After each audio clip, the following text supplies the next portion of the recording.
Hello mga mare. Good morning. So, pasensya gyud kaayo guys karon pa jud ni nako na sana na edit ni nga videos namo guys when we went to Ocean Park. So, pasensya na pagaw-pagaw nga tong duty ni Lola karon kay I just woke up guys and naka-remember maguko nga pa ko yung mga clips ba nga kinanglan pwede ni nako ipang edit and ako paning ipang-upload sa ako ang video sa ako YouTube channel ug sa ako ang Facebook because bata kay ba ma-monetize na gyud data finally o makakwarta na gyud ni charot. Now, one fine Sunday morning guys, we decided to go to Ocean Park.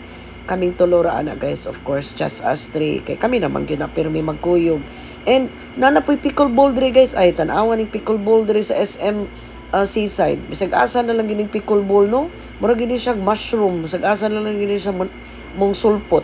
So excited kaming tulo ana guys. We arrive around 9 o'clock siguro or 9:30 kay di mi gusto guys nga malate mi sa amuang pag-anha dinha kay syempre sa kadugayng panahon na natukod ning Ocean Park guys karon pa jud mi naka-explore kay usually ana naman mi sa ubos guys sa parkinganan. Mag-park kami diha ka manimba mi sa Pedro Calungsod pero karon we get to enjoy and explore Ocean Park. So first stop is mga sirena. So dinhang dapita guys na enjoy gid ang mga mata namong tulo, especially among kyang-kyang kay especially nako pod guys uy kay first time nako kakita guys nga ang mga pampano nga nihit na kay diri sa among baybayon. Nakita ra day namo diri guys na soda day diri lang aquarium nang horde ning Ocean Park og mga pampano guys. Oh, kita mo sa pampano guys langoy-langoy kuyog ani mga sirena guys. And looking at this sirena ba nung nauna ko nakaan man sa ko mag sirena na lang. Uy mo na lang kani akong sunod nga trabaho. Maghimo na lang kong sirena pero di na ako maglangoy-langoy lang. Kaya di mo ko kamauan ng mga ingana exhibition. Pakita lang ko sa kong ikog and then anto ko sa ibabaw, pa-cute-cute. Nga na-ana ba? Nga na-ana. Sabog-sabog sa ako ang mga kanang ako ang mga buntot and all. Pero nindot gid sila guys in fairness. I see, nakakita ko ingon ani guys.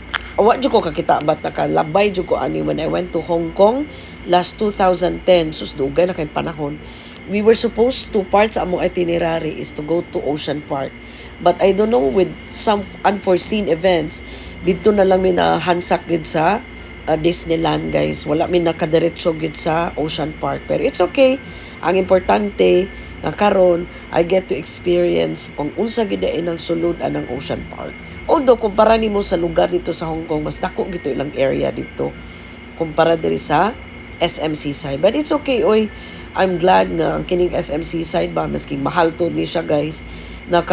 Hunahuna gini sila nga mo explore sila diri sa Cebu para ang mga Cebuanos like us makakita gyud and get to explore unsa gyud ning kanindot aning mga lugar like Ocean Park guys. Kay sa imong 750 na naman kay makita nga mga ingon ani na ipagkaon na.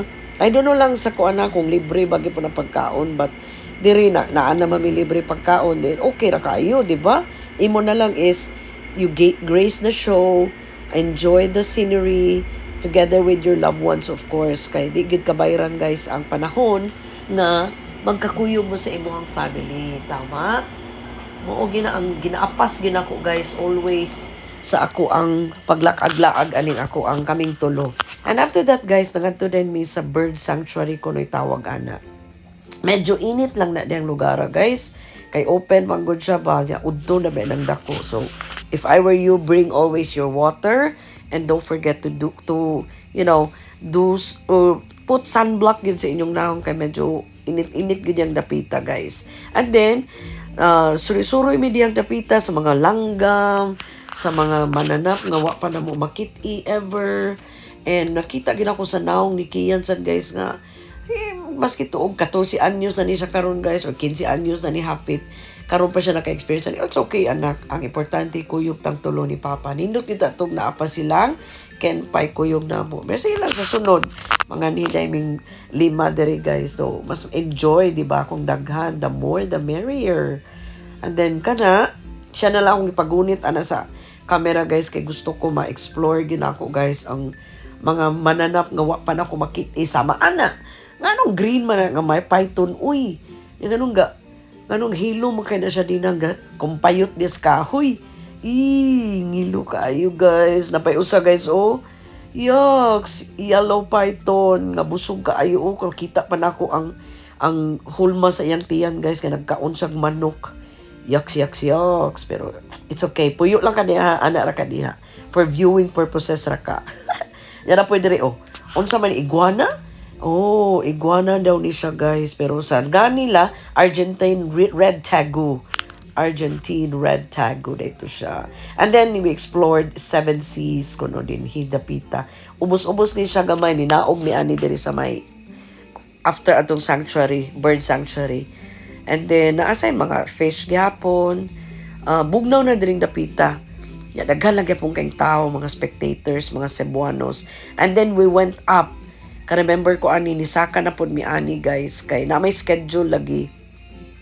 Ko after na mo dito Saka daw kuno kay na may guide na mo guys kamo ingon ari na pod ta dinhi. And this time kato nakita na mo sa aquarium mo ni sila diri sa ibabaw.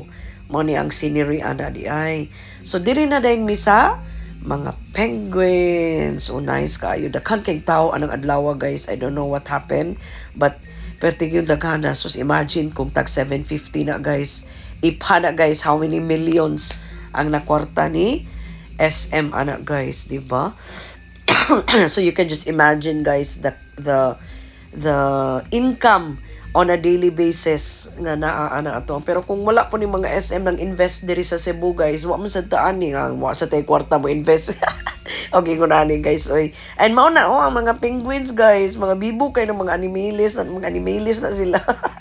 Nalingaw jud mig very light sad kay ako di bagay ko fan of animals no pero seeing them nga ingon ana bitaw nakaingon jud ko my god makawalag problema. And then ni proceed mi guys sa murag aquarium na nila. Ana unsa tingan ana nilang aquarium wherein we get to enjoy and see for ourselves all the biggest fishes that we can see in our entire lives na adya guys. Day dako kaniyang fish guys no nga murag dako pa sa ako ang lawas guys. And nindot kayong feeling usa ka nung mabuak na nga bildo diya ba napatay mahimo jud kung sirinag ahat ana guys nilangoy-langoy kuyog ana mga isda nga dagko kayo.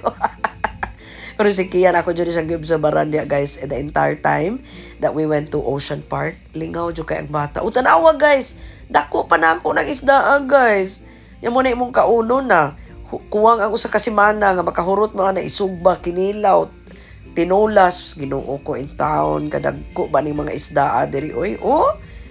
Kanindot na malang yun guys. And then mi sa jellyfish siya. Bugnaw kana dihang lugar kay mga jellyfish kinahanglan kuno bugnaw jud kuno kay na ilahang lugar. And last stop na mo guys is the penguins. Na makakita ka diyang nagpakaon silang mga penguins man na o penguins nga gagmay. Penguins may tawag na o penguins lagi. Kato dito penguins to dito nga dolphin to, sorry. Dolphin to dere penguins na gyud. Taka lagi kog storya. Oy pasensya guys kay bago pa kong nagmata. So mao na among last stop tulo guys kay after ana we decided nga adto na lang ni sa SMC side pa mag snacks me kay hapon pa man na guys. Tanawa na nga akong baby boy. Kukuha rin siyang picture. Lingaw ka dong? Ako sa dong lingaw kay ko dong. Kay lamin na kuyog tang tulo ni Papa. Lamit ta sunod kuyog tang nilang kenpay gyud para kompleto gid tag no? Tanawa na mga penguins diya guys. Mga wadyo na sila.